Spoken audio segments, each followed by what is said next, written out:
Sal Berry. I gotta find a different line of work because I can't afford any of this stuff. And Tim Parish. I'm not a Panini hater by any means. Seriously, after that whole experience, I'm out. I don't want to deal with that. This is the Puck Junk Podcast.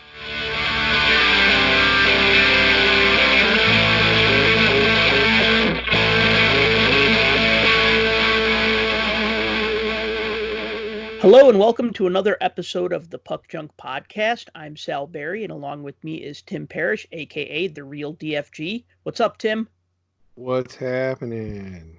Oh, nothing much. Just testing out a new microphone, a new old microphone, a microphone that I put away and then rediscovered that I had. So it's kind of new. I hadn't used it in a couple of years, and hopefully I don't sound like I'm have a bucket on my head underwater this time, like last week.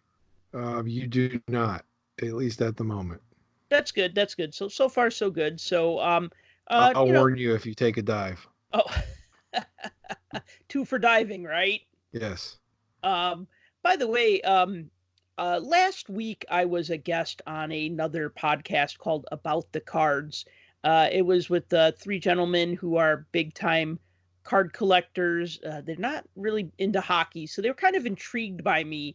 Like, oh, you collect hockey. One of them I spoke with, his name's Ben, sports antagonist Ben on Twitter. And I interviewed him a couple years ago about the Topps big baseball set from 88 to 88, 89, and 90 they came out. He was a big fan of that set when it came out. So I talked with him, and then he's like, you should be on the podcast sometimes. And I'm like, yeah, sure. And then we kind of just forgot about it. And then like a year and a half later, he brings it up. He's like, hey, you still want to be on the podcast? We want to talk about hockey, but we don't know too much about it. And I'm like, yeah, man, I'm all about hockey.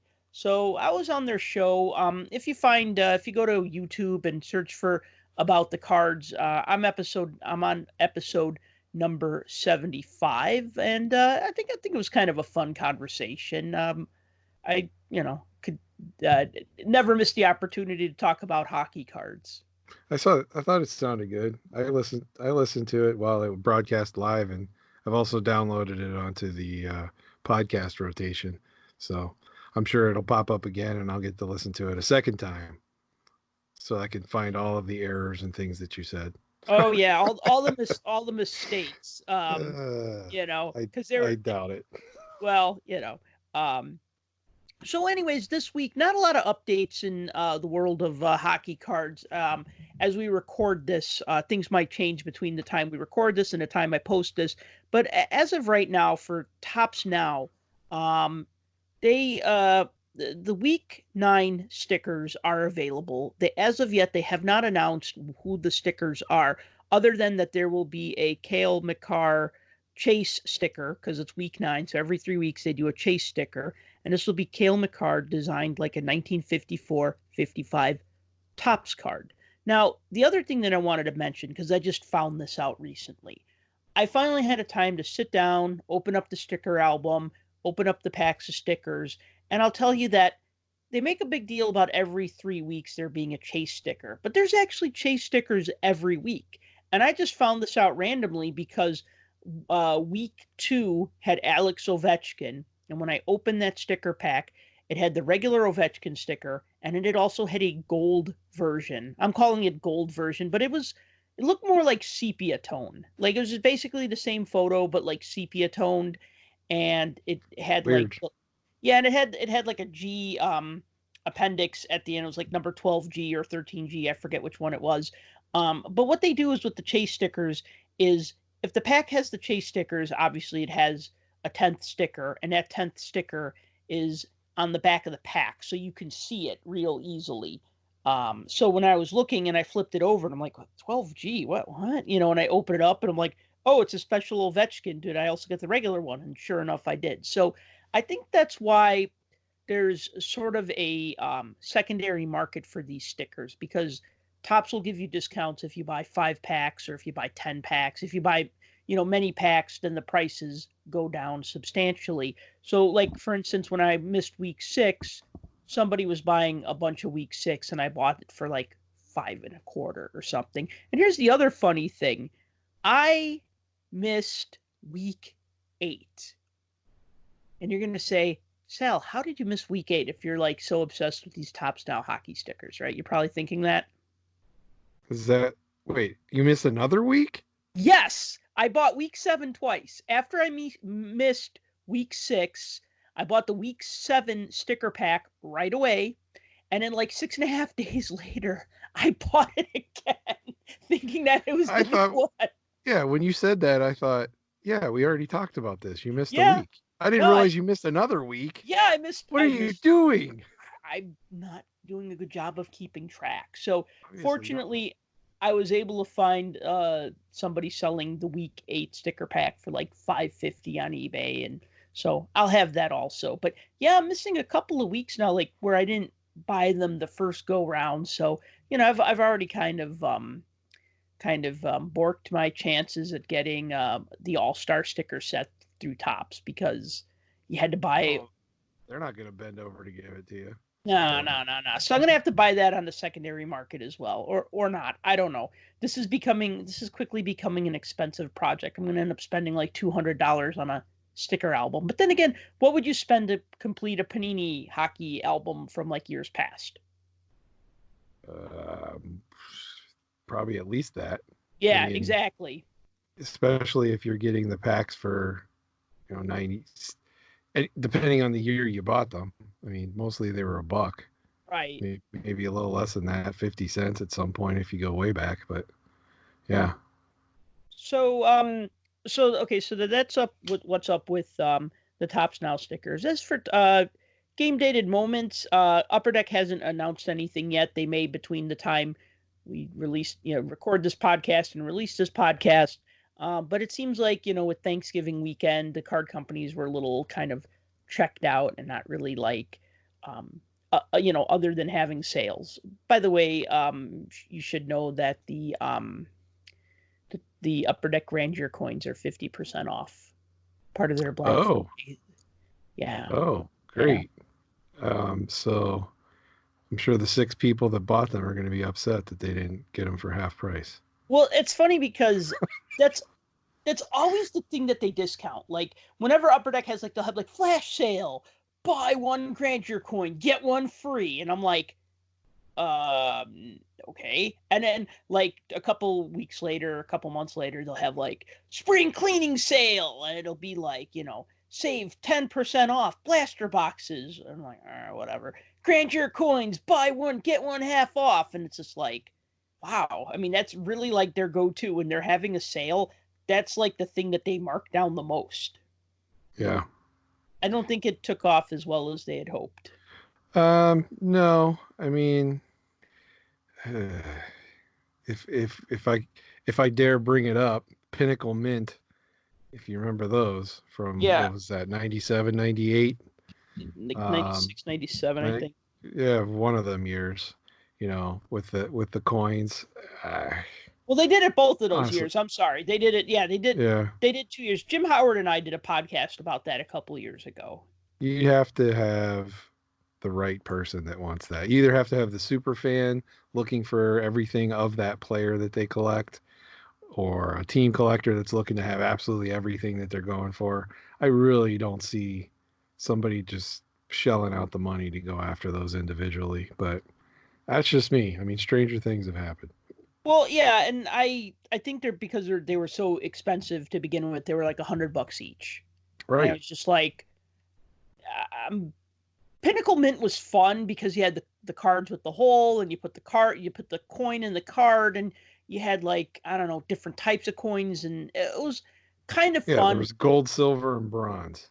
Right, but I mean, it was an relatively inexpensive set to buy. It wasn't $100 a pack for 1 coin. That's kind of steep when you think of $100 for a pack of 5 hockey cards for something maybe UD Black or something, or Black Diamond. I know they're more than 100 a pack, but you know what I mean. It's hard to be ooh, coins, 1 for $100, yay. Yeah.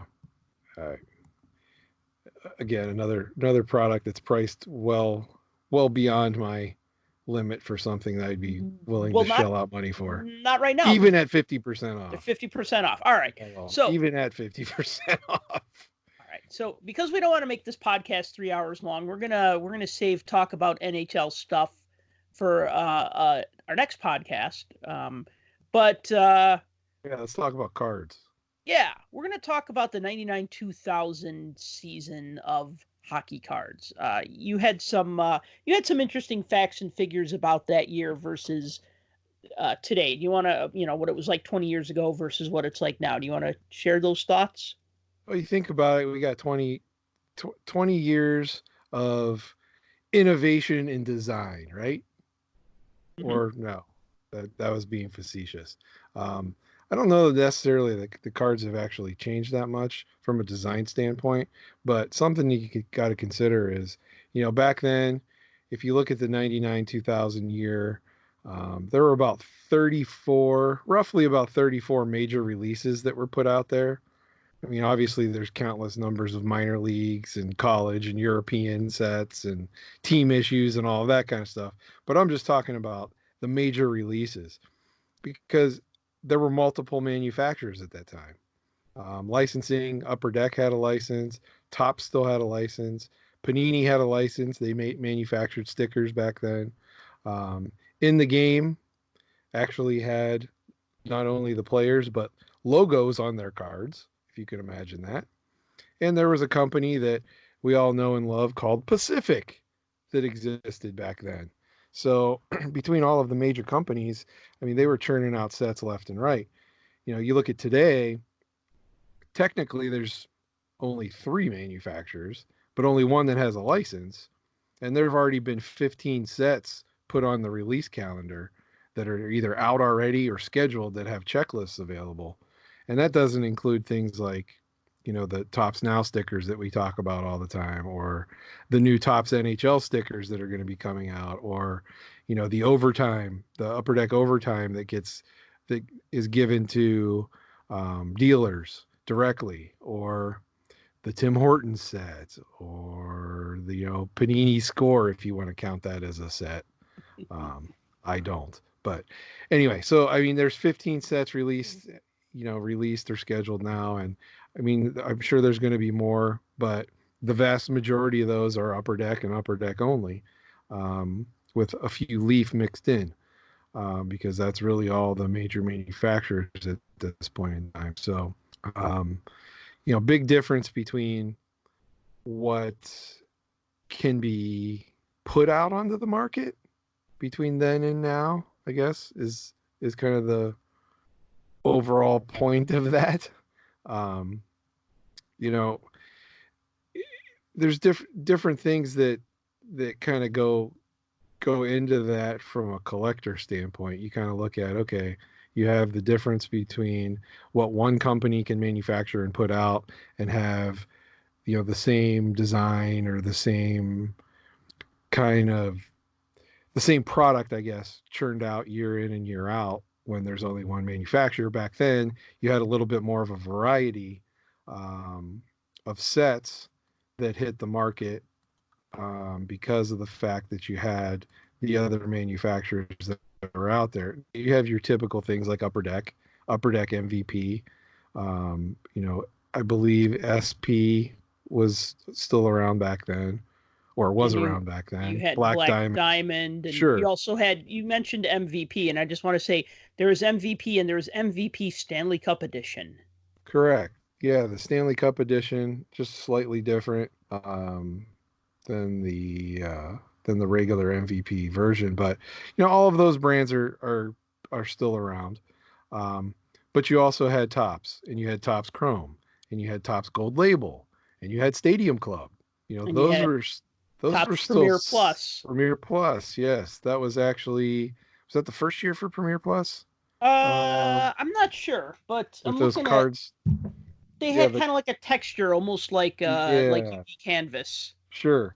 Um, yeah, they were very textury. A lot of like little what would you call them? Little craters or pock marks in the Mm-hmm. actual cover of the card. Mm-hmm. Um, so yeah, so Topps had a lot of their brands out there, and Pacific I mean, Pacific, it is what it is. Some people like Pacific. Some people hate them for the fact that they bombarded the market with product. And a lot of times you can go back and find things between the 2000 year and 2004, after they disappeared, um, for fairly cheap. You know, a lot of the dealers have boxes that'll pop up. You see them at shows, or you see them on their websites. Um, Anywhere from $15 up to about $30 for a wax box of product that's 20. So it's about 20 years old. So, things like Aurora and Crown Royal and, Dynagon Ice and Paramount and Prism and Revolution. Those were all sets that popped out. Not to mention O-Pee-Chee was still around too, but it wasn't owned by Upper Deck yet. So Yeah, it was Tops. It was it just was Tops doing a parallel set. right. But I think one thing that kind of defined the 99 2000 collecting year for hockey, that was the year of Wayne Gretzky. I mean, hands down, that was the Wayne Gretzky year in hockey. Almost every set had some type of tribute, um, to Gretzky included in the set. There were either a Gretzky like tribute card, Gretzky highlight cards, Gretzky, pretty much everything, Well, Upper because Deck, yeah. he retired the previous season. The end of the 98-99 season, that was it. He hung up the skates. So that was kind of the let's send him off with all of these tributes. I mean, there were even sets where it was, you know, Gretzky's greats, and it was, he would name off. I don't know how this worked. I'm assuming he would just name off players that he thought deserved to be in his set of who he thought was great, and that's what would be included. I wonder if Brent Gretzky was in that set. I don't know. I don't think it was. Oh, bummer. Poor Brent. I doubt it. I doubt if he was. I doubt his brother would have included him in one of the greats. There were a couple. There's another Gretzky brother. There was Brent and there was Keith. Yeah. Right. So, thinking about, so the 99 2000 season. So I'll tell you this. I was not collecting then. That's when I took my little hiatus from collecting. I want to say like the last year I remember buying like packs and trying to build sets before taking a break was 96 97. I remember buying Score that year for some reason, Score Hockey, and trying to put that set together. And I think I found a box of like, I was finding that was around the time you started getting like repacks, not quite repacks, but you'd get like older boxes. Like I remember buying a box of like 92, 93 Pro set, and it was like in 96 or 97. I found it at like a Kmart for like $10. Like, they were selling full boxes for like $10, and they had like a 64, 65 Parkhurst Tall Boys set that came out in 94, and they had like a box of that for like $10 or $15 or something like that. So I think 96, 97, that was the last year where I was like, yeah, I'm a hockey card collector and I'm trying to build these sets and I'm going to, put them in order and I'm going to keep track of which numbers I need. And then the next year, 97, 98, I was, actually that spring of 97, I started going to art school. And then I just got more caught up in that. Like I was living at the dorms. I started that school year halfway through the school year. And then like the next 4 years, I was like, living at the dorms or living by school. I was more into action figure collecting. I had a couple of roommates who were into Star Wars figures. So that was kind of my jam back then. And so hockey cards were like not even a thought because one, they were getting more and more expensive. I didn't have it's funny. I say I didn't have the money for cards, but I sure as heck had money for toys. So you pick what you like and you stick to that. And, you had like the Star Wars movies were coming out again, like the re-releases and this episode 1 and stuff like that. So I was super into that. I totally like missed the whole Pacific thing. Like that whole 4-year span that Pacific made cards were 4 years I was not collecting. Like I remember hearing like, oh, Pacific, the football company, they're making hockey cards now. That's nice. And then they just like, it's like I slept through it, only I didn't sleep through it. I was just had my head down. I was going to school. I was working my butt off, but then I was also collecting, collecting action figures, or probably spending my money on booze and food, because that's what you do when you're in college. But the From one, a design standpoint, Pacific was pretty nice. So I mean, you did miss out on quite a few releases that were fairly cool. But at the same time, they did have some duds. That's you for know, sure. and what was funny was I was actually still frequenting. There was one card shop in downtown Chicago. They were called the Lower Deck, and we used to go there because they were a card and comic book store. So a lot of my roommates or friends were into comic books. So they'd be like, "Hey, you want to go to Lower Deck?" And I'm like, "Yeah, all right." It's like a 15-minute walk, but we're downtown, and that's fine. We'd walk there, and they'd buy comic books, and I wouldn't really look at the cards so much. I would buy um, starting lineup hockey figures. Like they would have those, and I would buy those. I was into the starting lineup figures. So when I say I was a toy collector, I was really a toy collector. Like I was collecting starting lineup hockey. I was collecting the headliner figures, which were like the little caricature like Oh figurines. yes, had I was plenty of those. I was collecting the Prozone figures. They were the 12-inch tall ones that had like the cloth uniforms. I'm trying to think what else came out. There were a couple other. There was like, I want to say it was called Heroes of the Ice or Legends of the Ice, but they were really stupid looking toys. But anyways, toys could be another topic. But I didn't collect those. But the point was that I was like so just ingrained into like collecting toys that I still collected hockey toys. I just wasn't into the cards. But what came out that year, and we talked about this, a couple months ago, was Power Deck by Upper Deck. Came out in 99, 2000. And actually, Upper Deck, not only did they come out with that, they came out with a couple of really cool sets that year. The only two that, I have a couple of them that I could talk about. One is Power Deck, the other one is Holographics, and then another one is Century Legends. And then, of course, Century Legends, the Wayne yes, Gretzky Living one Legends of set. my favorite. Oh, you like the Century Legends? Oh yeah, What do it's one of the all-time best sets, I think, why do you say that? in the last at least in the last 20 years, Mm-hmm. if not longer. Um, it's just that was, obviously you release a set for one reason, and that's to basically take the entire century up to that point and get as many players as you can and the all-time greats and jam them all into one set. I mean, that was a spectacular set, and it's got like the epic signature cards are Mm-hmm. by far some of my favorite autograph cards that you're going to find because they were all hard signed. Mm-hmm. They're all on card, hard signed autographs. And if I'm not mistaken, this might have been Upper Deck's last set that had Rocket Richard's autograph on card because he died not long after that came out. Right. And so I think it's if not the last, it's one of the last sets that you can potentially find an on-card autograph from Rocket. So, but I mean, it's got all the greats on there. It's got Beliveau, it's got Ted Lindsay, it's got Rocket Richard. I mean, there's tons of players with autographs in that set that are just unreal.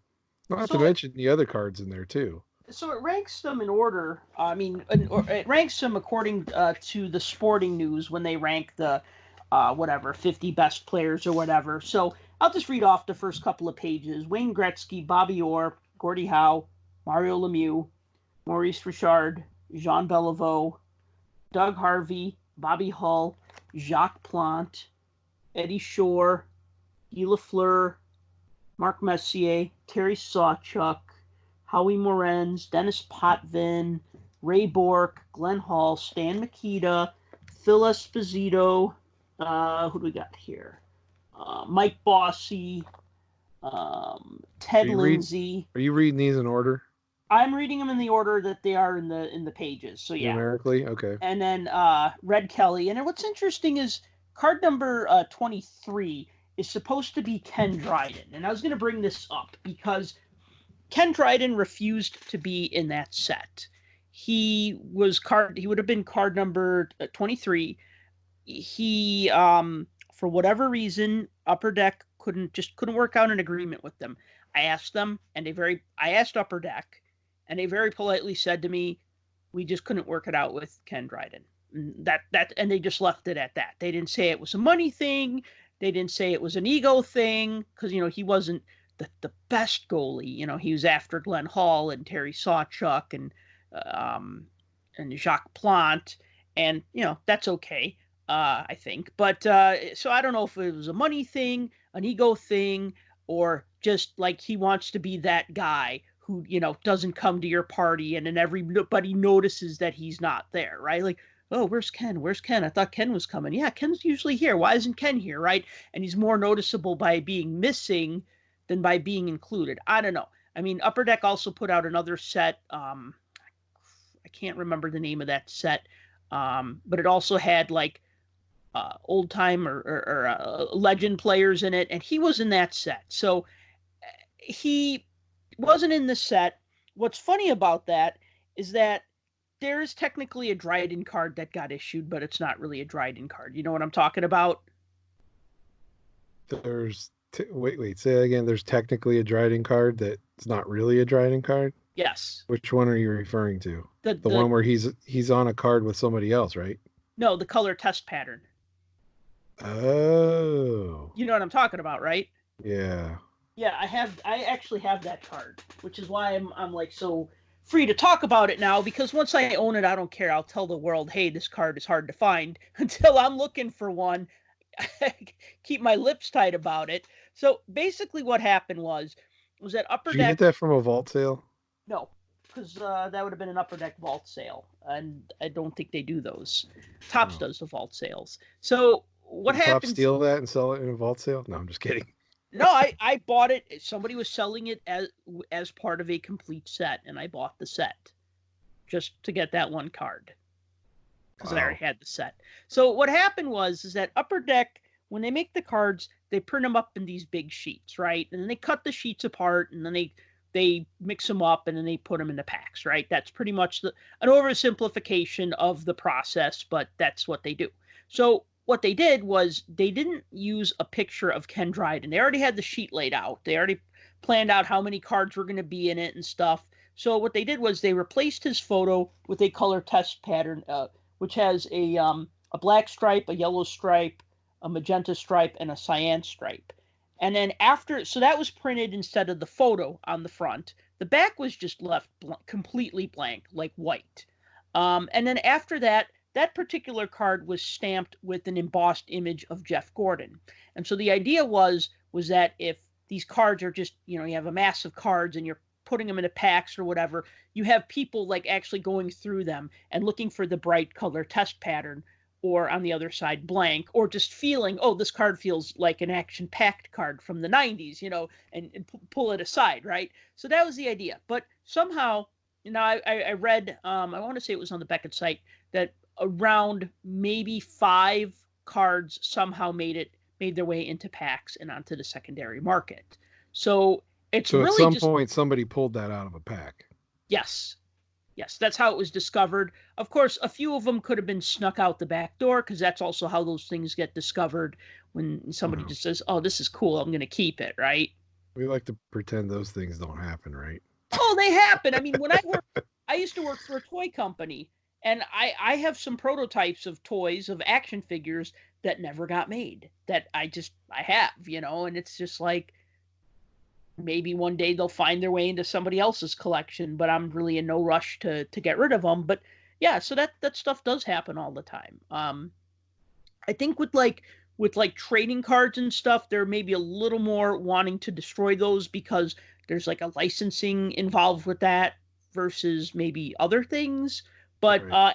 But anyway, so yeah, so Century Legends is kind of an interesting footnote, because it has the Ken Dryden card that is not a Ken Dryden card. And then there was also Power Deck. Yeah, Power Deck's all you, because the only ones I ever really had of Power Decks back then were baseball ones, and I didn't really have much by the way of the hockey ones until later.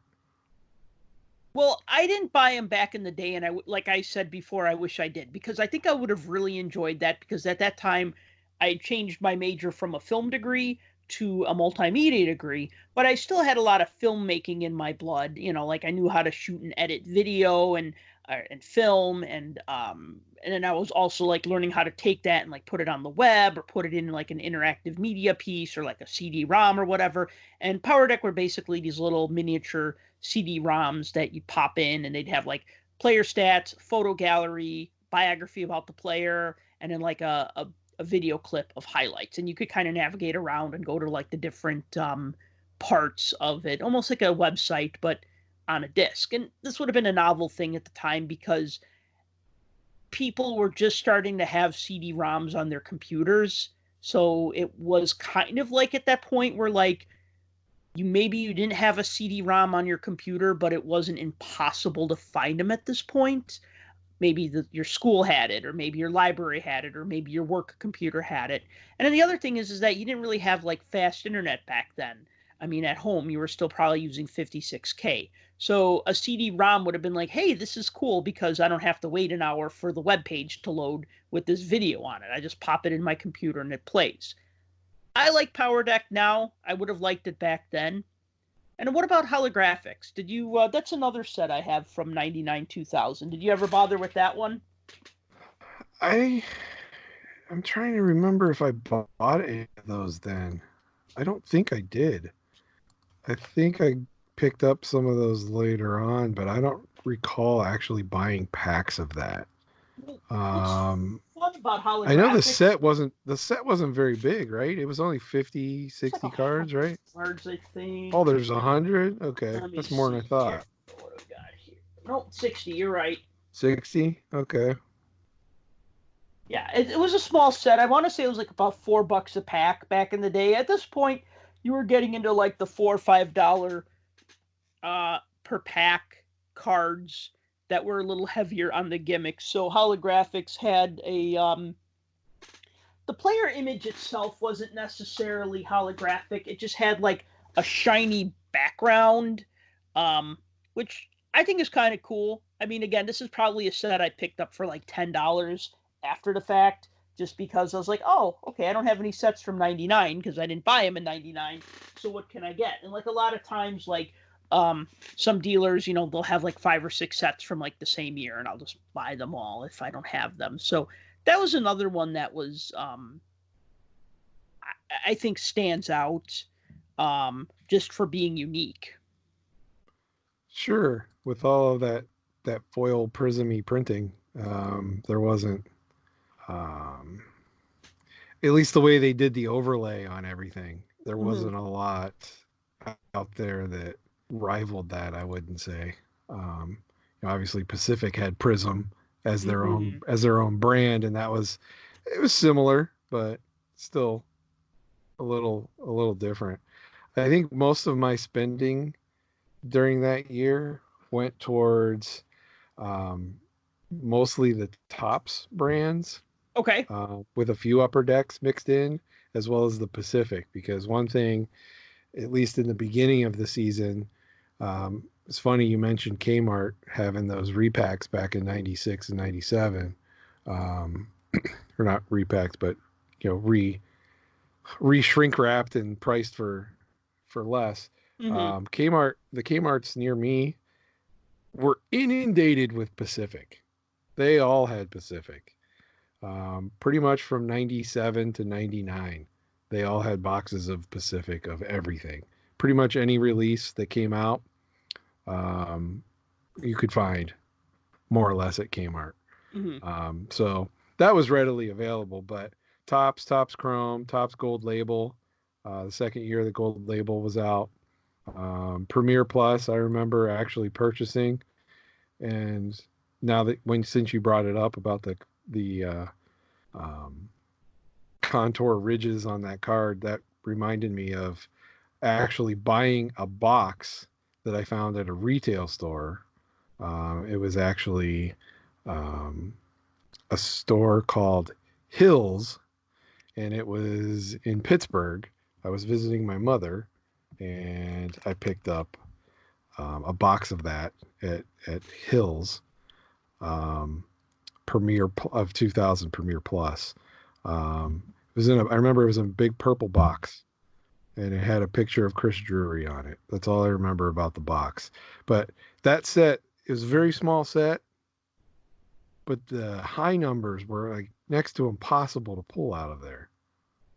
And I remember getting upset about that because there weren't very many high numbered cards that were pulled out of there. Which set are you talking about? The Premiere Plus, the Topps Oh, Premiere Plus.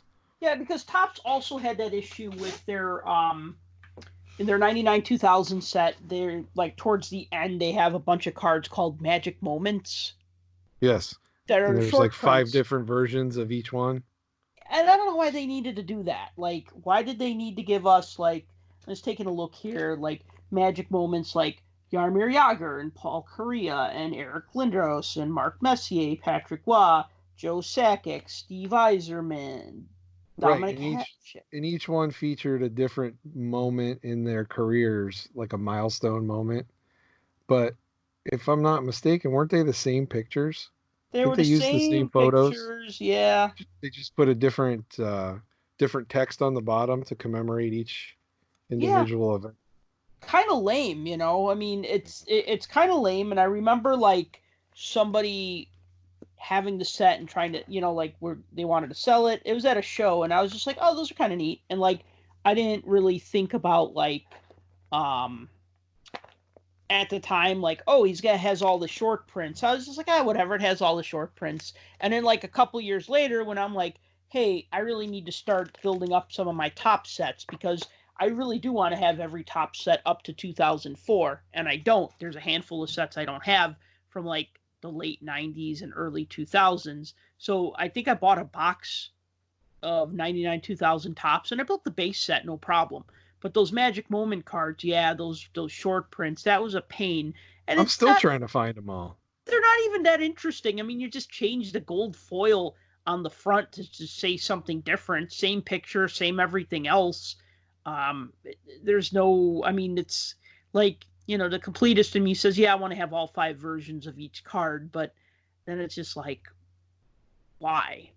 Like, it's And like, at the time, I didn't even realize that they were like that. I didn't figure that out until after the fact when I was going through a stack of cards, probably a few years later, mm-hmm. and I realized, hey, I have 2 of this Yager card, but wait a minute, it's not the same, and it had um, different milestone printed on the bottom. So yeah, I'm still chasing some of those down. But yeah, for Premiere Plus, the high numbers, which were the rookies mostly, those were next to impossible to find. So I remember doing that from that year. I also remember that there was Victory and Mm-hmm. Ultimate Victory. Jeez. I don't know No. if you ever picked any of those up or not. No. So the Victory cards were typical lower end upper deck. They were, the white border with some type of colorful matching jersey number design or matching jersey color design. So nothing really, outstanding that jumps out at you as something innovative, but Ultimate Victory were almost like a chrome finish to them, Mm-hmm. kind of like a foil card. Mm-hmm. Um, Were they inserts? it, um, you know what? I don't know. I don't Oh. remember.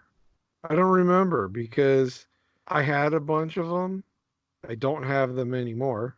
I don't know what happened to them, but I Mm-hmm. remember having a bunch of them, and I'm not real sure if they came out of a pack or if they came out of a box by themselves. I'm pretty sure they were out of a pack because I think, if I'm not mistaken, they had like Bobby Orr maybe Mm-hmm. as the picture on the pack, and I think they were about $3 roughly, which was a lot higher than some of the other packs, basic packs. So, that was kind of the one if you found it where you were like, ooh, fancy. Um, but you had a shot at, I believe you had a shot at getting like a Bobby Orr or a Gretzky, like, if I'm not mistaken, it was like a game jersey card. Oh, wow. that was included in there. But yeah, so Ultimate Victory was another set that has disappeared off the radar that came out that year. But one set that didn't bring up that wasn't a set by itself, it was an insert set Hmm. in Upper Deck. If you remember, I believe this was the first year that they put out a piece of history, the 500 Goal Club, Okay. with all of the cards that had the like stick pieces Hmm. included for all the players that were in the 500 Goal Club at the time. Hmm. And they had a little piece of stick included in the card. Now you got to remember this is 20 years ago. So yeah, memorabilia cards have been around for 5 years at that point, 6 years maybe. Hmm. What, 94 was the first year memorabilia cards kind of popped up. I don't I Um, don't remember seeing jersey cards before. I thought 96, 97 was the first year for could be. jersey cards. Something tells me like it was either 94 or 95. Um, Because I was collecting those may pretty have, heavily those years and I never yeah. saw any. Okay, maybe 96. So, 3 to 5 years these have been out. So this is still a fairly new thing, and now they're putting sticks in the cards. These were big then because they were hard to find, and they're huge now. I found many collectors out there that still to this day are putting that set together or trying to put that set together from way back when. So the biggest thing with a lot of those, many of them were autographed and they were numbered out of 25. Um, you can, I've seen some of these sell for $700-800. Wow. Some of the players, just depending on who the subject is. So that was a huge set, and since then they've come out with various incarnations of that same set. Um, but I believe that was the first year that that that hit the market. Um, So, that was one of those things. It's funny you mentioned you got out of collecting and you were doing more toys than anything else. That was the year I moved to Las Vegas. So, um, there wasn't a whole lot in the collecting budget once I got out there. Hmm. But prior, I made a dent. Let's put it that way.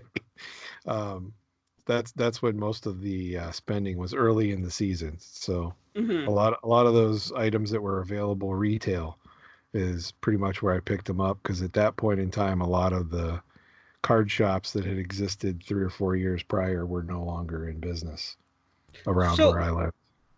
So one thing I'm noticing, or not really noticing, but as I look back and I reflect on hockey cards, and we'll just say, from 99, 2000, because that was 20 years ago, is how everything has changed. Not only the manufacturing process for the cards and the licensing, but also just like people's attention span and even like the technology. So I guess what I'm saying is like, okay, so every era is different, right? Like your 50s and 60s, it was just a big deal to have a color image of a player. And it wasn't necessarily a photo, even. It was just a painting of that player or a painting of a photo, or it was a hand colored photo or whatever, right? And then as it got to photography and an action photography and the statistics, just being able to have those statistics at your fingertips on trading cards was like a big deal. So Sure. if you look at like 1999, so what's happening here? We're finally getting, I mean, be a player would so let me start that over. So 1999, 2000, we had autographed cards were out for a couple of years now. Be a Player kind of broke the ice with having a signed card per pack. And even though we weren't necessarily there, it wasn't like once in a blue moon you'd find an autographed card. They would show up a bit more frequent than, one in every 10,000 packs, like back in, the early 90s. Sure. You had jersey cards, and maybe again they weren't as prevalent as they are now, where they seem to be like in every 8 packs or whatever. But you had autograph cards, you had jersey cards, and these were still relatively new concepts. They were still novel, so there was some excitement about them. Then you had competition, with the different companies, so they were trying to out innovate each other. This company's going to do short prints. This company's going to do embossing. A company like Pacific, they're going to do like their Crown Royale cards that are like cut and shaped like crowns, right? That was Crown Royale. Crown Royal, yeah, it was die cut. Right, die cut. So you had die cutting, you had, your high gloss UV coating on both sides, you had your foil embossing, you had your short prints, subsets, all these sorts of things. So the competition, they're trying to outdo each other. And then you had the technology where a set like holographics, okay, granted, there were hologram cards going back to the early 90s, but now Upper Deck was just saying, screw it, let's just do a whole set of holograms, right? Because people like holograms, let's just do a whole set of holograms, right? Or Tops with their finest, right? Hey, let's just do a whole set of chromium cards, right? Because people like chromium cards, let's just do a whole set. Now, I know they did finest the past couple of years before then, but I'm just saying, so like all the gimmicks, everyone was just basically like throwing all the gimmicks that they had, to try to outdo each other. And then you had the technology, like with a set like Power Deck. Like now, nobody would want a set like Power Deck because it's just, CD-ROM. Great, I have to find a computer with the CD-ROM. Maybe if I found one from 100 years ago, right? Or holograms, big deal. There's so many cards with holograms these days. It's not interesting. Maybe autographs are interesting, but even then, the market's become saturated because you have sticker autographs, and jersey cards obviously have become saturated. So like 1999 was just like the novelty is worn off. The novelty is worn off. So like the novelties of things like game used and autographs, it was still kind of feeling new.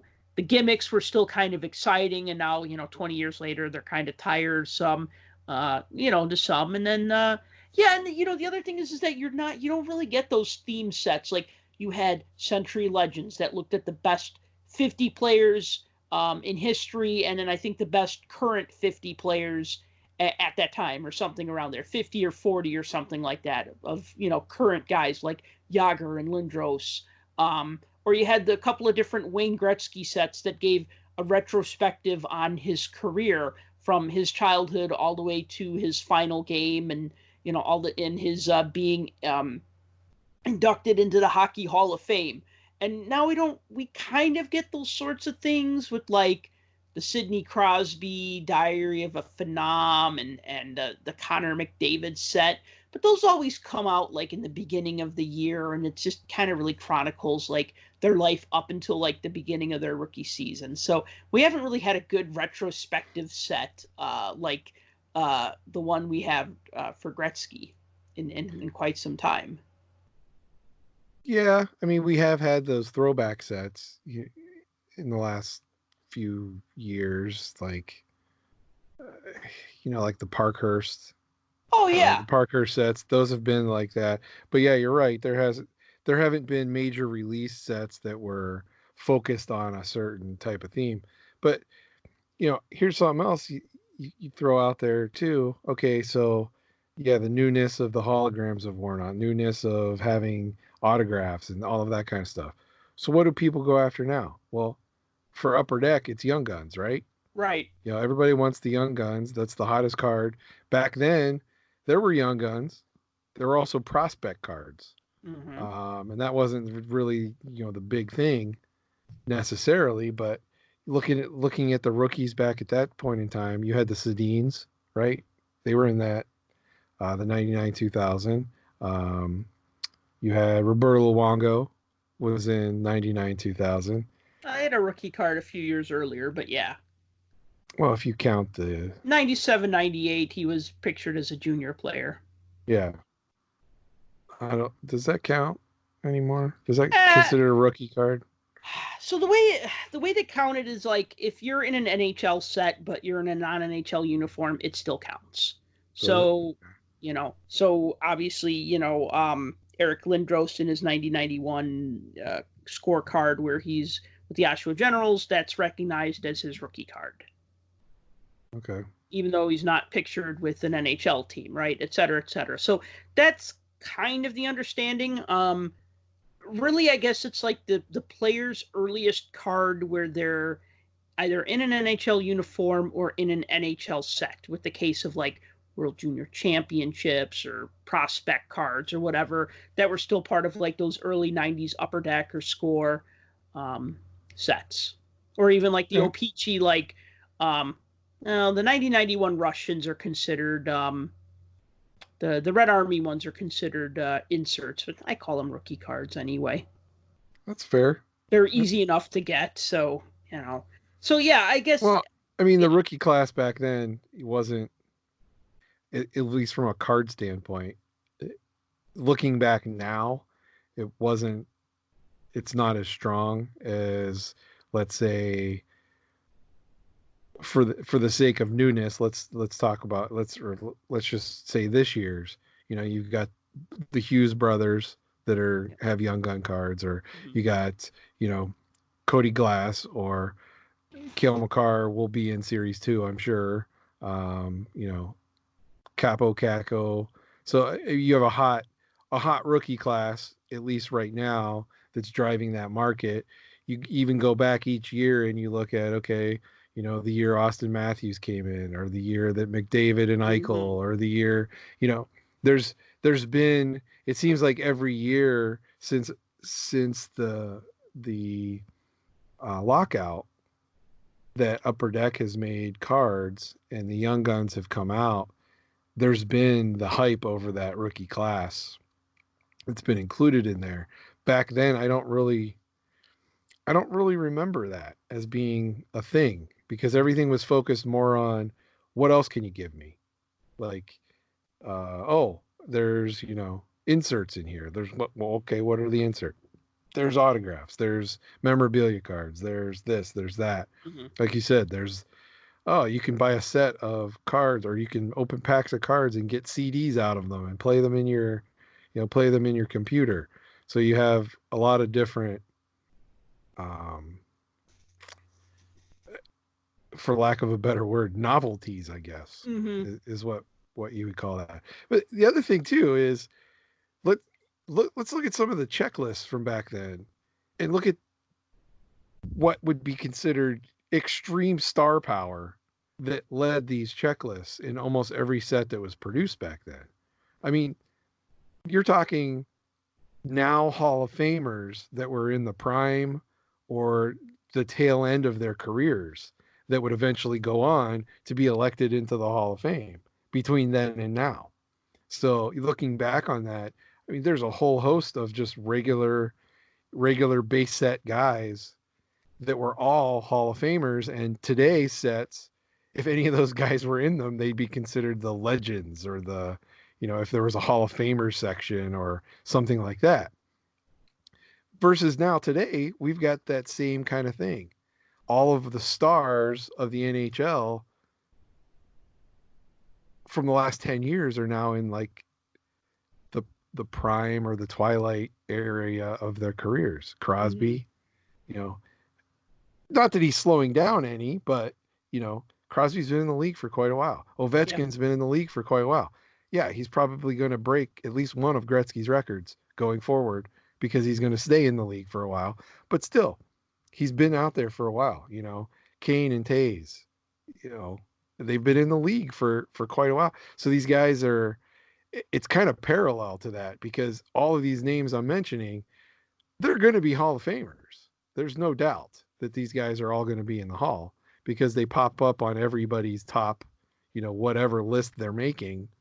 And that was the same thing back then. You have all of those current players from then that were still playing, that you turn around now and look at them 20 years later, and it's like, you look at this checklist and you think, okay, just taking just one off the top of my head, if you look at the SP checklist from 99, 2000, you run down the list and you've got, Ray Bourque and Dominic Hasek and Joe Sakic and Patrick Waugh and Peter Forsberg and Mike Modano, Brett Hall, Steve Yzerman, Sergei Fedorov, Brodeur's in there, Luongo's in there, Roenick, Yager. I mean, you're talking about some of the greatest players that have played in the last, 50 years. Well, and so here they are as a base. This was the base checklist at the time. If a set today came out like that with that as their lineup, you'd be like, holy cow, this is like a Hall of Famer set.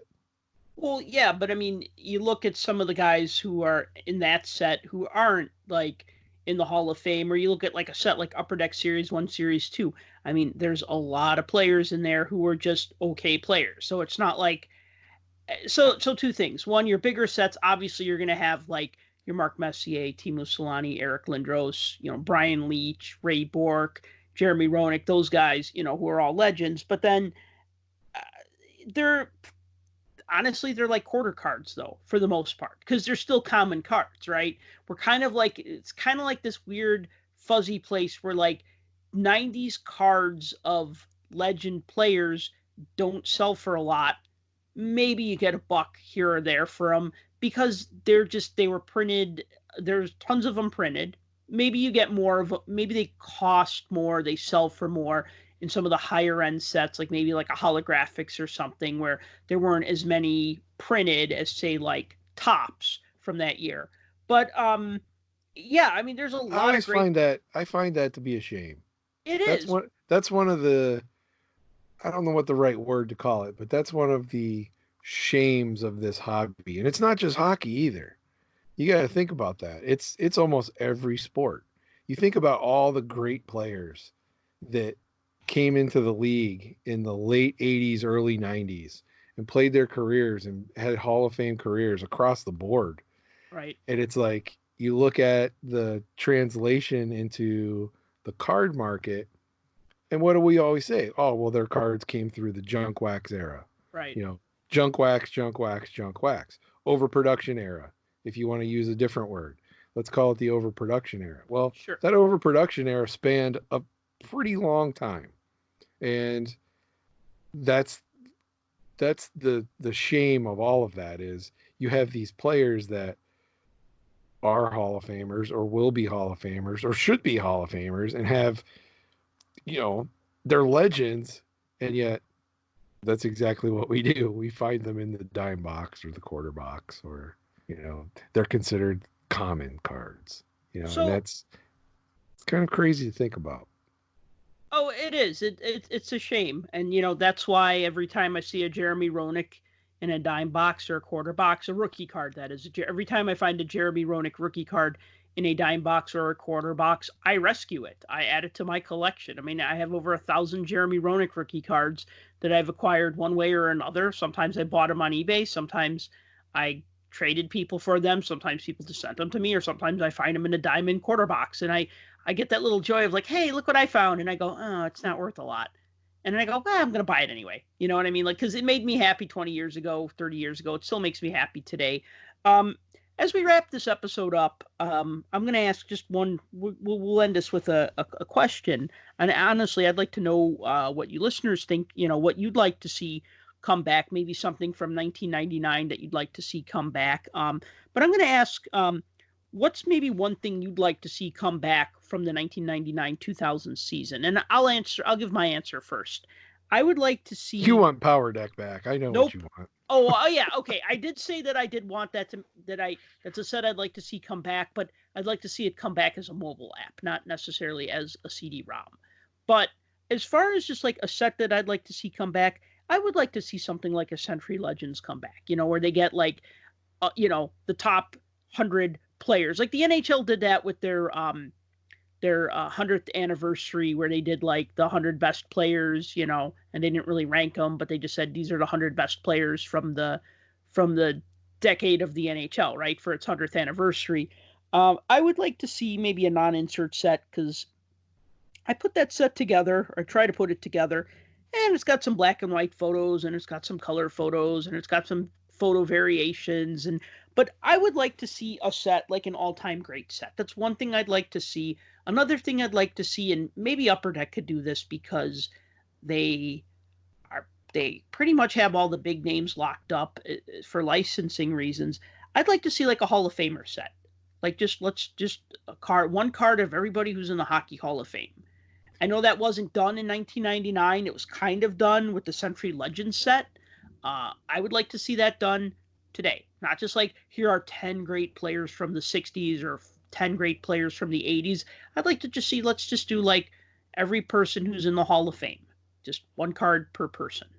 That would be my wish. Yeah. In the Game did that back in 2010 with Enshrined. But obviously it's dated now, so Well, it was pretty expensive though, wasn't it? it was a very expensive set. I mean, that was those were on par with the Cup as far as price tag goes. Mm-hmm. And you only got what was it, 4 cards, maybe 5 cards in a Okay. box, and you got four. I think it was 4 base cards and one insert. So it was like some kind of memorabilia or autograph or something like that. And they came in like a nice little jewel case, and all of the base cards are numbered out of 175. But again, there were no updates ever made. And now we know, In the Game and Leaf had their thing. And so there's been a lot of Hall of Fame inductees after the fact. So, to be able to update that set and go on, I think Upper Deck could do a pretty good job of it and make a pretty decent design out of that. And you're right. Why wasn't there a 100th anniversary celebration set made by somebody? Like just inserts in the Upper Deck. They did the 100 cards, but were all they 100 represented? I don't know. As far as I know, yes. But I have to double check. I have to double check that, because for some reason I remember there being other players in there that weren't on the list, like maybe stars of today, but I don't know. I could be wrong. I probably am. I usually am. What do you want to see come back? What would you like to see? Well, considering it was the second year that it was still there, I'd love to see Gold Label come back in hockey, because I've already discussed the fact that that's my favorite, probably my favorite design of the late 90s. Mm-hmm. But overall, I think without getting too gimmicky on the whole thing, having other card manufacturers out there to kind of compete from a design level standpoint, that's the concept that I would like to see come back from 99 2000. I think those days are long gone. Will the NHL grant another license to a manufacturer at some point down the road? Maybe. But maybe not. Who knows? But as far as set goes from that year, yeah, if it wasn't Gold Label, I don't know. That's a tough call.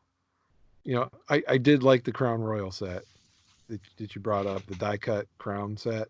Mm-hmm. That was the year where they were horizontal, Mm-hmm. and the whole entire top of the card was a crown. Those were kind of cool. Yeah, die cutting. Die cutting isn't used enough anymore like it was back then.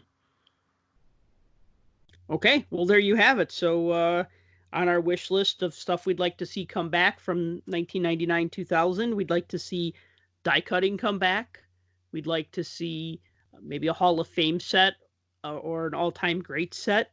We'd like to see a Gold a Label die cut type Hall of set. Fame set. Yeah, okay. Die cut Hall of Fame set. There you go. A die cut Gold Label Hall of Fame set. There we go. Nailed it all. Well, no, you got to be able to put it in your computer then and hit play, and then it does something also. Or scan it to your phone. Yeah, I like that better. QR codes, right? There. Perfect. All right. Well, I think we ended this on a high note. So, thank you for listening to the Puck Junk podcast. And like I said before, if you want to share your thoughts on what you'd like to see return from 99-2000, leave a comment, and then you can also follow us on Twitter. I'm at Puck Junk, and Tim is at The Real DFG. Tim, any parting thoughts before we call it? Make sure you guys go check us out on wherever you find podcasts, because we're pretty much out there everywhere now. Yep, we're on iTunes, we're on Stitcher, we're on iHeartRadio, we're on a couple of other ones, and probably a couple other ones that I've already forgotten about. So until next time, thank you for listening to the Puck Junk Hockey Podcast. For more hockey goodness, follow us on Twitter at Puck Junk.